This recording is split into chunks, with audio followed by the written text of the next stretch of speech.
दोस्तों, सुख और दुख दोनों एक ही सिक्के के पहलू हैं। जिंदगी में इन दोनों का सिलसिला चलता ही रहता है। अगर कोई अच्छा कर्म करता है तो उसके साथ अच्छा होता है, और इसके विपरीत यदि कोई व्यक्ति बुरे कामों को अंजाम देता है तो उसके साथ बुरा होना स्वाभाविक है। हालांकि कभी कभार अच्छे कर्मों को अंजाम देने के बावजूद भी इंसान के साथ बुरा ही होता है, जबकि किसी बुरे इंसान की जिंदगी में सब कुछ अच्छा ही होता है। दोस्तों, अब सवाल यह आता है कि यदि किसी जीव को उसके कर्मों के आधार पर उसका फल मिलता है तो फिर ऐसा होने के पीछे क्या कारण है। दोस्तों, यही इस कहानी के माध्यम से जानेंगे। एक बार की बात है, गौतम बुद्ध अपने शिष्यों के साथ बैठे हुए थे। उसी समय राजा अजातशत्रु वहां पहुंचे और बुद्ध से कहने लगे, हे बुद्ध, जब से मैं आपका शिष्य बना हुआ तब हर कोई मेरा शोषण कर रहा है। आपका शिष्य बनने से पहले सभी लोग मुझसे डरते थे, क्योंकि उस वक्त मैं बहुत बुरा था और मैं किसी को मौत की सजा देने से पहले एक बार भी नहीं सोचा करता था। लेकिन आपका शिष्य बनने के बाद मेरा किसी को दंड देने का मन नहीं करता और ना ही मुझे गुस्सा आता है। मैं शांत हो गया हूं और सभी को दया भावना से देखता हूं, लेकिन कुछ लोग मेरे इस बदलाव का अनुचित लाभ उठा रहे हैं और मेरे राज्य के लोगों को भी एक तरह के खतरे में डाल दिया है। कृपया आप मुझे बताएं कि मुझे अब क्या करना चाहिए। राजा अजातशत्रु की यह बात सुनकर गौतम बुद्ध उन्हें एक कहानी सुनाते हैं। एक बार एक बड़े पेड़ के नीचे एक जहरीला सांप रहता था। पेड़ एक गांव के पास में एक कोने में हुआ करता था। वहां अक्सर सुबह शाम लोग बैठते थे और खूब बातें करते थे। लेकिन जब से उस पेड़ के पास उस सांप को देखा था, तब से लोगों ने वहां जाना बंद कर दिया था। लेकिन कुछ लोग तो जानबूझकर वहां सांप को देखने आया करते थे और उसे छेड़ा करते। फिर उस सांप को जब खतरा महसूस हुआ तो उसमें खुद के बचाव के लिए लोगों पर हमला करना शुरू कर दिया। वह सांप अब अपने क्षेत्र में लोगों का आना भी बर्दाश्त नहीं करता था, जिससे गांव के कई लोगों की जान जाने लगी। इस तरह पेड़ के आसपास जब भी कोई हलचल होती तो सांप वहां आ जाता और हमला कर देता। सांप की दहशत अब पूरे गांव में फैल गई थी। अब लोगों ने बिल्कुल ही उस पेड़ के पास जाना बंद कर दिया था। एक दिन एक साधु उस गांव से गुजर रहे थे। तभी उस साधु की नजर उस विशाल से घने वृक्ष पर पड़ी, जिसके नीचे वो सांप रहा करता था।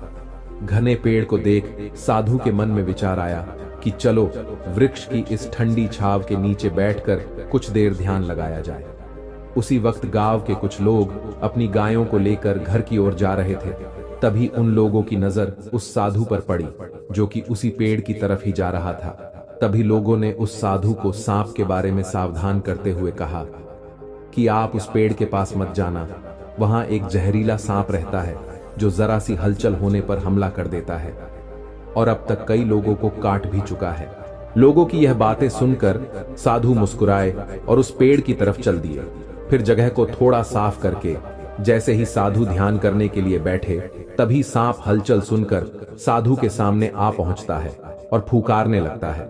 फुकार की आवाज सुन साधु की आंख खुलती है और वह सांप को देखने लगते हैं।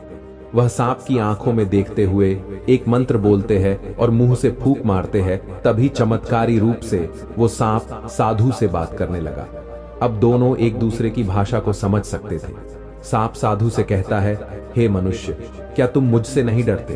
क्या तुम नहीं जानते कि यह मेरा क्षेत्र है और यहाँ आने की किसी की हिम्मत नहीं होती?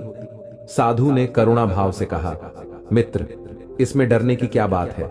मैं किसी चीज से नहीं डरता, क्योंकि जब मैं जीने का लोभ ही नहीं रखता तो मृत्यु से क्या डर। सांप साधु की ये बातें सुनकर चौंक गया, क्योंकि सांप की इससे पहले ऐसे लोगों से मुलाकात हुई थी जो उसको मारना चाहते थे या उसके डर से भाग जाते थे, लेकिन वह ऐसे व्यक्ति से कभी नहीं मिला था जो उससे नहीं डरता था। सांप साधु से इतना प्रभावित हुआ कि वह साधु के चरणों में गिर पड़ा और बोला, हे प्रभु, आप बिल्कुल सही कह रहे हैं। आज तक मैंने जो कुछ भी किया है अपनी जान बचाने के लिए किया है। अपने क्रोध के चलते ना जाने कितने निर्दोषों की जान भी ले ली। इसके बाद साधु सांप को बहुत सी बातें समझाकर वहां से चला गया। साधु की बात से प्रभावित होकर सांप ने निश्चित किया कि आज से वह किसी को नहीं काटेगा। वह अपने क्रोधी स्वभाव को त्याग देता है, दूसरों को काटना बंद कर देता है, लेकिन इसका नतीजा उल्टा निकलता है। जब लोगों ने देखा कि सांप ने लोगों को तो काटना बंद कर दिया है, तो लोग उसका फायदा उठाने लगे। जो लोग उससे दूर भागते थे वो उसके पास आने लगे और सांप को परेशान करने लगे। बच्चे उस पर पत्थर फेंक कर मारने लगे, जिससे सांप आए दिन हमेशा परेशान और घायल रहता था। अब वह बहुत दुखी था, क्योंकि वह अपने जीवन का सबसे कठिन समय बिता रहा था। एक बार वह साधु फिर से उस गांव में आए। वह उसी पेड़ के नीचे बैठ गए। तभी साधु की नजर उस सांप पर पड़ी, तो साधु ने उस सांप से पूछा, मित्र, तुम्हारी यह हालत कैसे हो गई? तुम इतने घायल और इतनी कमजोर स्थिति में कैसे आ गए? तब सांप ने कहा, जब से आपने मुझे अपने हिंसक स्वभाव को छोड़ने के लिए कहा, तब से मैंने निश्चय किया कि अब मैं किसी पर हमला नहीं करूंगा। मैंने क्रोध करना छोड़ दिया और शांति को अपना लिया, जिसका नतीजा ये हुआ कि लोग मुझे परेशान करने लगे, दुर्व्यवहार करने लगे। कोई पत्थर से मारता तो कोई डंडे से पीट कर चला जाता। सांप की बात सुनकर साधु ने कहा, मित्र, मैंने तुमसे कहा था कि बेवजह दूसरों को मत काटो, लेकिन मैंने तुम्हें तुम्हारी आत्मरक्षा के लिए हमला करने से नहीं रोका था। दोस्तों, कहानी सुनाने के बाद गौतम बुद्ध ने राजा से कहा, हे राजन, तुमने भी मेरी बात गलत तरीके से अपनाई। मैंने आपसे अपने कर्तव्य को छोड़ने के लिए कहा था, किंतु आप अपने कर्तव्य से भी विमुख हो गए। आप एक राजा हैं, अतः पूर्ण रूप से साधु की तरह व्यवहार करना आपको खतरे में डाल सकता है। तुम्हें सिर्फ अंदर से साधु की तरह रहना था और बाहर से राजा की तरह, ताकि जरूरत पड़ने पर खुद की, प्रजा की और राज्य की रक्षा कर सको।